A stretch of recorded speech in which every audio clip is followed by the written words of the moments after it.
रामायण और महाभारत या कृष्ण श्रीमद् भागवत पुराण जो है इसलिए पढ़ते हैं कि उन महापुरुषों की कृपा हमारे पर होगी। उल्टा होता है। यहाँ पे जितने लोग हैं गीता का भागवत पाठ कराते हैं तो सोचते हैं कि हमारे घर में कुछ अच्छा हो जाएगा। भागवत पुराण की कथा कहलवाते हैं तो सोचते हैं कि हमारे घर में कुछ अच्छा होगा। हैं? किसी महान रामचरितमानस को पढ़ते हैं तो सोचते हैं कि भगवान राम जो है कोई कृपा कर देंगे, भगवान श्री कृष्ण कोई कृपा कर देंगे। ऐसा कुछ नहीं होने वाला है। ये आपका केवल भ्रम है। हाँ, ये बस हो सकता है कि यदि इन महापुरुषों की कहानियों को, कथाओं को आप सुनते हो, पढ़ते हो, तो आपके जीवन में उन्हीं की तरह जो है आचरण करने का स्वभाव प्राप्त हो जाएगा और आप भी उन्हीं की तरह आचरण व्यवहार करने लग जाओगे। ठीक है? केवल एक यही फायदा होता है, बाकी और कोई विशेष फायदा नहीं होता है।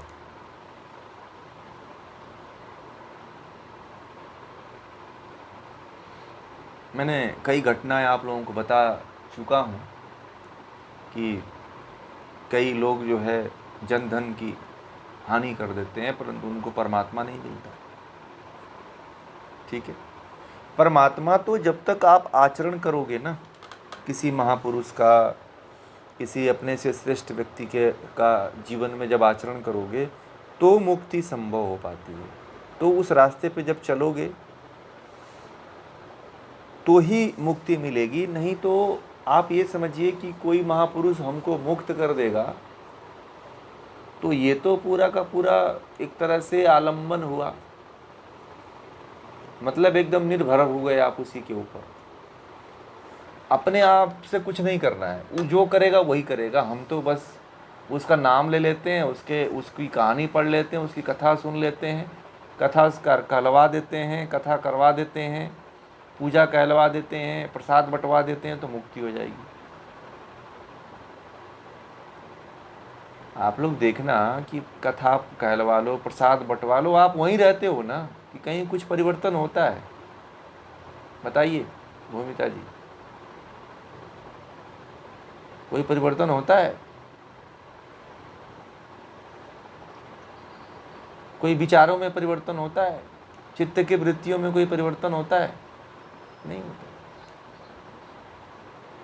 तो विवेक कैसे प्राप्त होगा? न विवेक की प्राप्ति होगी न मुक्ति होगी। है?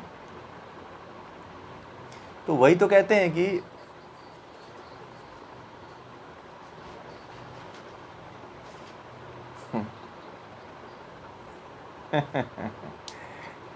अब देखिए बहुत से लोगों की श्रद्धा भी होती है इसमें। तो अब देखिए सबका अपना अपना, हाँ वही बात है। हाँ, वो बस थोड़ा सा मनोरंजन है और लोगों का बस ये है कि थोड़ा सा उसमें, परंतु अभी हमारी दिन में बात हो रही थी महेंद्र जी से, मैंने कहा कि जिस रास्ते पे आप लोग चल रहे हो तो वो रास्ता ही श्रेय है। मान लीजिए कि आप ज़्यादा तोड़ मड़ोड़ में, व्यायाम में, ज़्यादा खेल कूद में पड़े हुए हो तो ये समझो कि आप इससे योगी बन जाओगे। तो योगी इससे नहीं बन पाओगे जब तक कि ज्ञान नहीं होगा। दुनिया के सबसे सर्वश्रेष्ठतम मार्ग में आप लोग हो। दुनिया का सबसे श्रेष्ठ से श्रेष्ठतम मार्ग है ये, जिस मार्ग पे आप लोग चल रहे हो। क्योंकि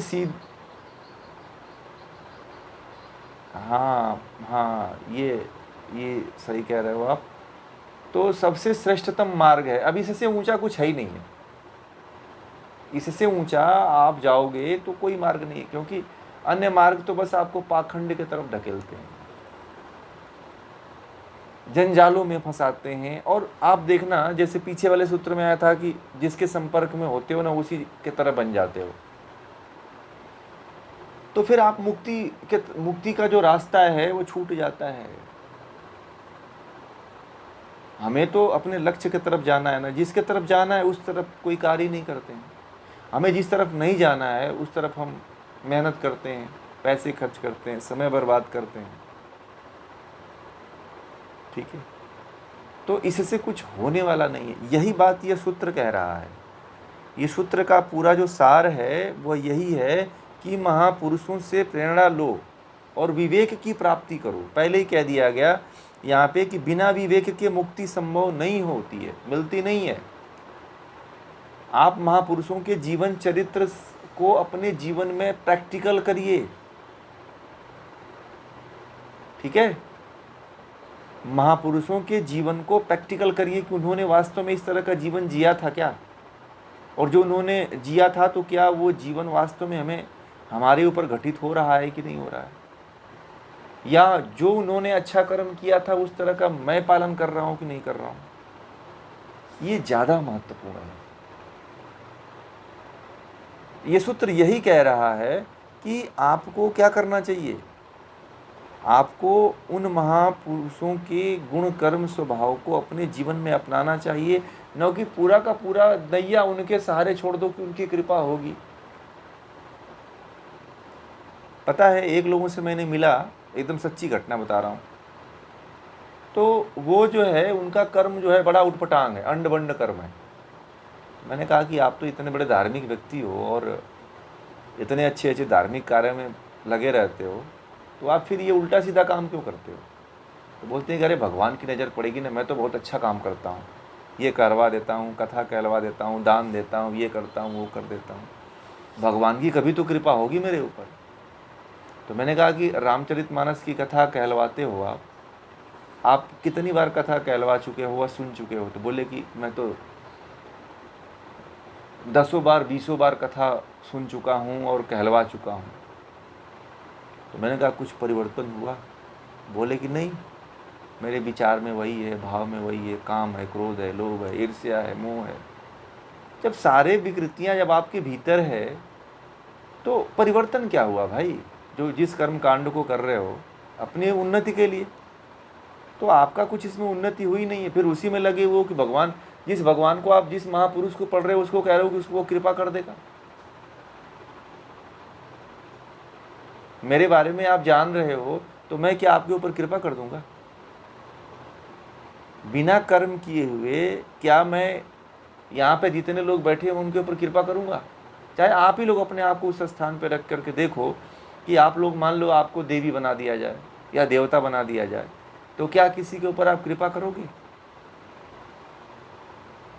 नहीं करोगे ना, क्योंकि वो तो कहानी पढ़ करके आपको बस जान गया कि आप फलाना ऐसे इस तरह से इस तरह हो। कर्म तो खुद करनी पड़ेगी, मेहनत तो खुद करनी पड़ेगी। यात्रा देखिए, मैं जो बात पहले कहता था वही दर्शन का सूत्र कह रहा है, वही बात। अब यह है कि दर्शन की भाषा में कुछ और है, परंतु उसका जो निचोड़ मैं बता रहा हूँ वह पूरा का पूरा सार यही है। जीवन के व्यवहारिकता से जब रूबरू आप होंगे, उतरेंगे, तो आपको पता चलेगा कि जीवन के दौड़ में, जीवन के रास्ते में मैं बहुत पीछे हूँ और आत्मिक रास्ते में बहुत पीछे हूँ। जीवन के इधर उधर के प्रोपागेंडों में, इधर उधर के कर्मकांडों में, इधर उधर के समस्याओं में मैं फंसा हुआ हूँ और उससे कुछ हासिल होने वाला नहीं है। बड़े मज़े की बात बता दूँ, आप ही लोग कह रहे हो कि कुछ नहीं हासिल होता है, बोर लगता है, पाखंड सा लगता है, कुछ लगता ही नहीं है। पता है, आज एक गणपति का विसर्जन हो रहा था, तो मैंने एक सोशल मीडिया पे एक पोस्ट पढ़ी थी। तो उसमें एक पोस्ट आया था, तो बहुत, जिसने भी लिखा था वो बड़ा तार्किक लिखा था, हैं। तो थोड़ा सा ध्यान दीजिएगा। हमारे देवी देवताओं को भी लोगों ने बड़ा मजाक उड़ाया है। जो भी महापुरुष हमारे हुए हैं वो उनका बहुत बड़ा मजाक उड़ाया गया है। मैं बताऊं, जो पुराणों में ना बहुत गड़बड़ियाँ लिखी गई हैं। मैं इसलिए बोलता हूँ कि पुराणों को ना पढ़ा करें आप लोग। भगवान शिव और गणेश एक बहुत बड़े योगी रहे हैं, ठीक है, परंतु जो उनकी कहानियाँ जो लिखी गई हैं, मैं आप लोगों को आज बता रहा हूँ इस बात को कि बड़े गड़बड़ हैं। उसका तर्क था, उस सोशल मीडिया में एक तर्क था कि ये बताइए कि एक मनुष्य की जो गर्दन होती है और एक हाथी की गर्दन होती है, दोनों में कितना का फर्क होता है?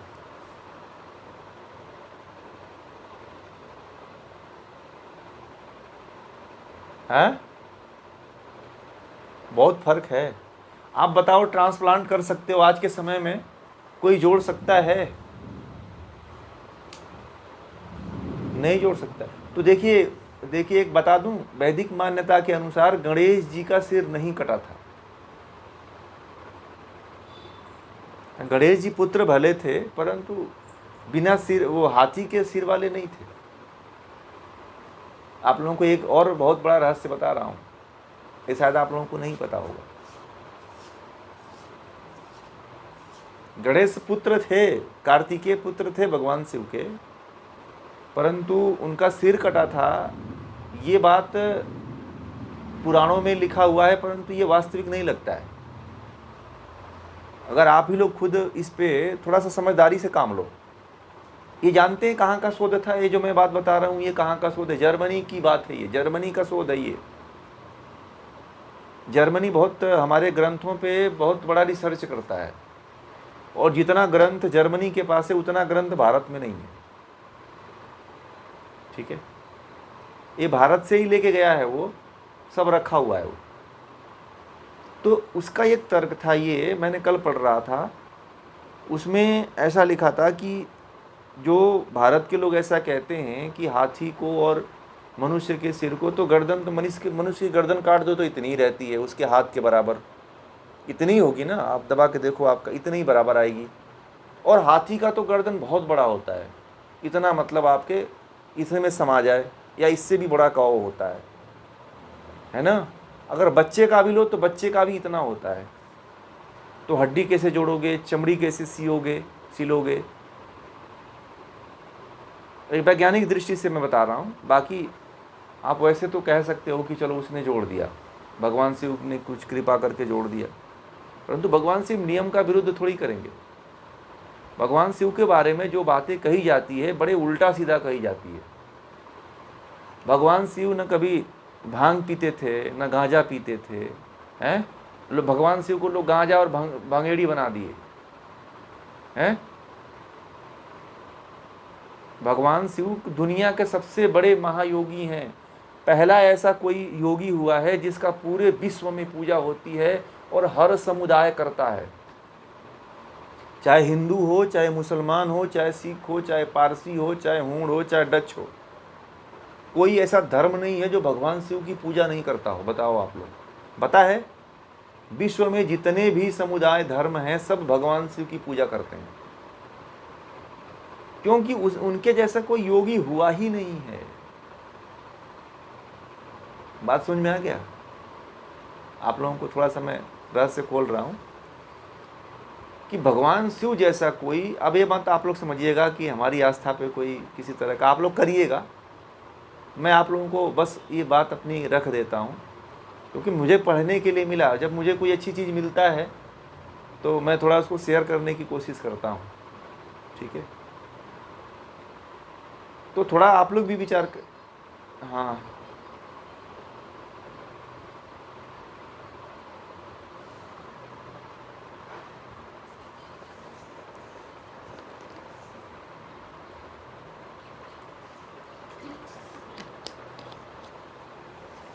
हाँ,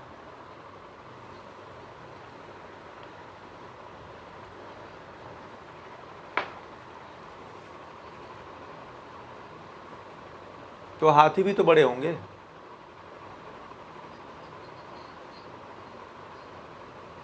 शायद हाथी भी बड़े होंगे, ये भी हो सकता है। मतलब नहीं नहीं, एक बात बताऊं, देखिए ये कुछ अर्थों में परिवर्तन गड़बड़ हुआ है, अर्थ का अनर्थ हुआ है। जैसे कि मैं बताऊं, जहाँ तक ये विश्लेषण जो है कि उनको गणों के पति कहा गया है भाई। उनको गणेश इसलिए क्योंकि सर्वप्रथम पूजा की बात कही गई है। ठीक है। और उनकी पूजा सर्वप्रथम होती है, वास्तव में होती है, चलो ठीक है, वो देवताओं में बहुत श्रेष्ठ रहे होंगे। परंतु ये जो तर्क है कि भगवान गणेश जी के हाथी का सिर था, इस पे बहुत से विद्वान राजी नहीं होते हैं। बहुत से जो विश्लेषक हैं वो कहते हैं कि भगवान गणेश का सिर जो है इसका नहीं था, हाथी का नहीं था। कुछ लोग जो है महिमा मंडल कर देते हैं, मैं आप लोगों को बता रहा हूँ, मैं बहुत गहराई में गया हूँ तो इसकी बात मैं कर रहा हूँ। कुछ ऐसे विद्वान हैं जो ये नहीं मानते हैं कि भगवान शिव के पुत्र जो है गणेश का मतलब सिर जो है हाथी का था। तो कुछ लोग कहते हैं कि नहीं, ऐसा नहीं है, भगवान गणेश जो है मनुष्य रूप में ही थे। कुछ विद्वान मानते हैं। मैं आप लोगों को निचोड़ बता के फिर मैं आगे बढ़ता हूँ, ठीक है। तो मतलब कहते हैं कुछ लोग ऐसा, परंतु अब कितनी सत्यता है, अब इसमें बड़ा झोल हो जाता है पुराणों में। इसीलिए मैं कहता हूँ कि पुराणों में मत उलझो आप लोग, क्योंकि ये प्रश्न मुझे एक लोगों ने पूछा, ठीक है मेरे पास ये प्रश्न आया है, इसीलिए मैं आप लोगों को ये बातें बता रहा हूँ। तो मैंने उनको कई तरह के सकारात्मकता में बात कहा, परंतु फिर मैंने सोचा कि इस पर चर्चा होनी चाहिए, क्योंकि मान लो आप लोगों से कोई पूछ दे तो आप क्या तर्क दोगे।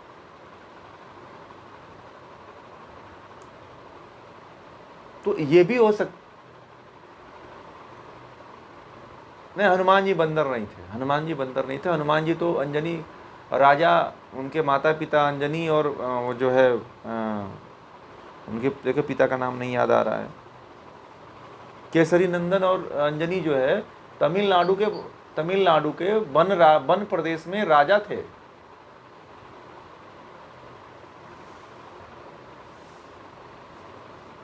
नहीं हनुमान, हाँ कुछ लोग ऐसे कह रहे हैं, कुछ लोग ऐसे विद्वान कहते हैं कि गणेश जी का सिर था, ठीक है, और उनको भले भगवान शिव ने काटा होगा, परंतु ये विद्या थी कि सिर जोड़ दिया जाता था, जिसका रहता था उसका। ऐसा शास्त्रों में वर्णित है कि अगर मनुष्य का सिर है तो मनुष्य का सिर ही जोड़ा जा सकता है, ठीक है। फिर तो भगवान गणेश का ब्रेन ही काम करना हाथी की तरह काम करेगा, पशु हो गए तब तो वो, भाई मुख्य तो ब्रेन ही होता है ना।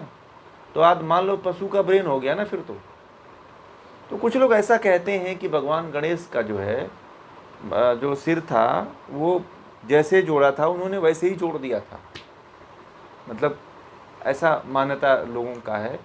हनुमान जी भी बंदर नहीं थे, उनको बंदर बना दिया लोगों ने, ठीक है।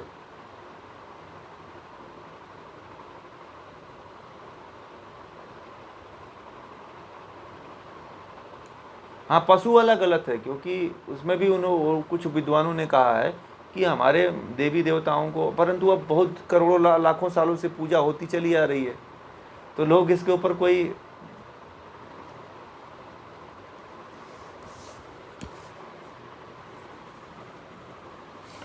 पुराणों में है ना, पुराणों में है, इसके बारे में पूरा है। तो देखिए पूजा, नहीं देखिए अगर आप गणेश की पूजा करते हैं ना तो गणेश की पूजा कोई गलत नहीं है, बहुत अच्छी पूजा है, क्योंकि गणेश जो है सभी गण देवताओं के ईश्वर थे, ठीक है। अब परंतु देखिए कहीं कहीं पे ना उनकी 5 मुंडी दिखाई जाती है, तो वो सत्यता हो सकती है। कहीं कहीं पे गणपति की 5 सिर दिखाए जाते हैं, तो इसी बात को लेकर के कुछ विद्वान लोग जो है ना उनका सिर, कहीं कहीं पे एक मूर्ति बनी थी, मैंने देखा था, एक व्यक्ति ने शेयर किया था कि गणेश जी की सही मतलब सही इंसान की मतलब सिर दिखाया था उसमें बनाया गया था, और साइड में उन्होंने हाथी वाला सिर इधर कर दिया था दोनों तरफ, और बीच में इंसान का सिर लगा दिया था। तो ऐसी एक प्रतिमा अभी किसी ने सोशल मीडिया पे शेयर किया था, तो उस पर भी लोग बोले कि हाँ ये वास्तव में यही सही है, ठीक है। तो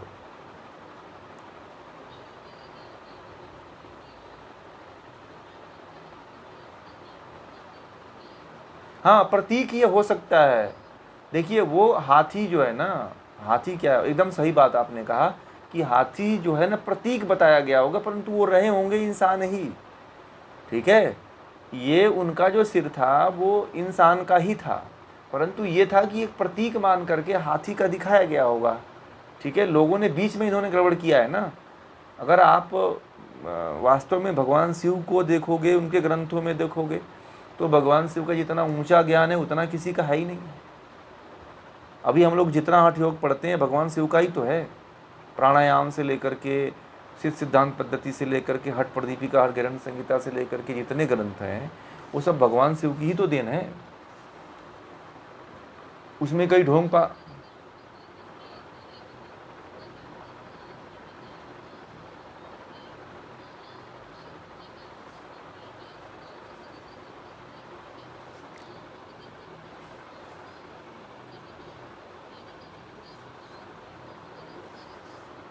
हाँ देखिए,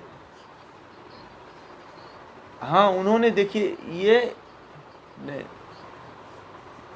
नहीं देख कुछ विद्वान, हाँ नहीं आपने बहुत अच्छा बताया। कुछ विद्वानों का ऐसा मत है, मैं बताऊं आपको, कुछ विद्वानों का ऐसा मत है कि जो गणेश थे उनका सिर भगवान शिव ने जोड़ा था, परंतु वो था इंसान का ही, हमारी और आपकी तरह ही था। ठीक है, तो इसके बाद से जो है उनके अंदर जो बुद्धिमत्ता आई थी, ठीक है, क्योंकि कहा जाता है कि भगवान गणेश ने जो है महाभारत को भी लिखा था। ठीक है, तो कोई हाथी तो लिखेगी नहीं, हाथी तो बोलेगी नहीं है, हाथी के मुंह से तो कभी आवाज, चाहे इस समय चाहे उस समय, हाथी के पशु में तो कोई अंतर नहीं आया है ना। बताइए कि हाथी आजकल बोलते हैं या बात करते हैं, भाई वो तो कब पागल हो जाए हाथी कोई ठिकाना नहीं है। तो ये जो बात है मतलब कि वो भगवान गणेश जो है वैसे ही थे जैसे कार्तिकेय थे। ठीक है, कहीं कहीं पे फोटो देखिएगा, कहीं कहीं पे लोगों ने अब अच्छा फोटो बनाने लगे हैं, गणेश जी की भी फोटो कार्तिकेय की तरह बनाने लगे हैं लोग। मतलब बदलाव धीरे धीरे चल रहा है, और आने वाले समय में देखिएगा, मुझे लगता है कि गणेश भगवान के जो वास्तविक रूप है वो आ जाएगा कुछ समय बाद। तो ये है तो महापुरुष, विसर्जन नहीं करना चाहिए वास्तव में। देखिए विस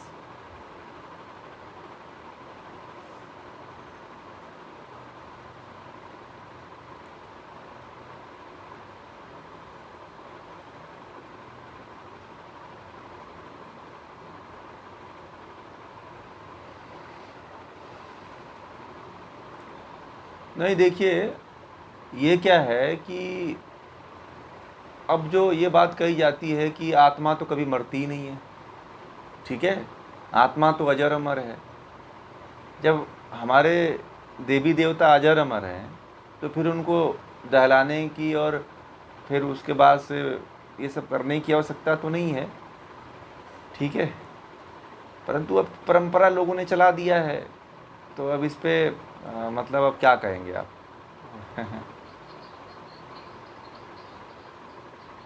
ये गलत,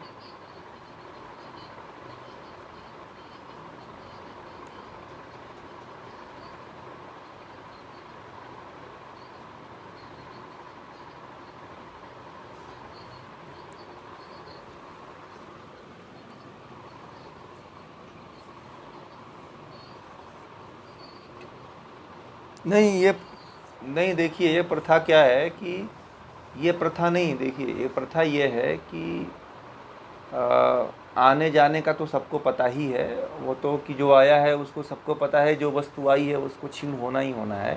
परंतु एक बात ये इसमें यह है कि जो गलत तरीके से विसर्जित करने की जो परंपरा है उसका, उस पर रोक होना चाहिए।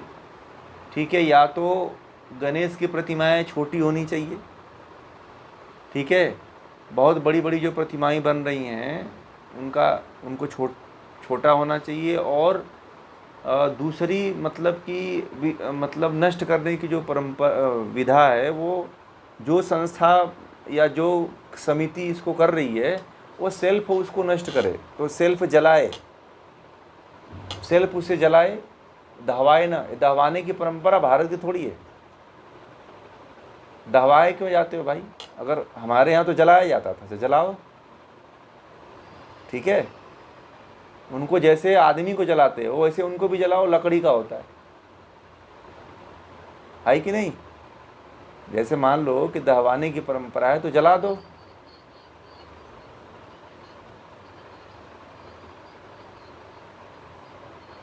हाँ ये सही था।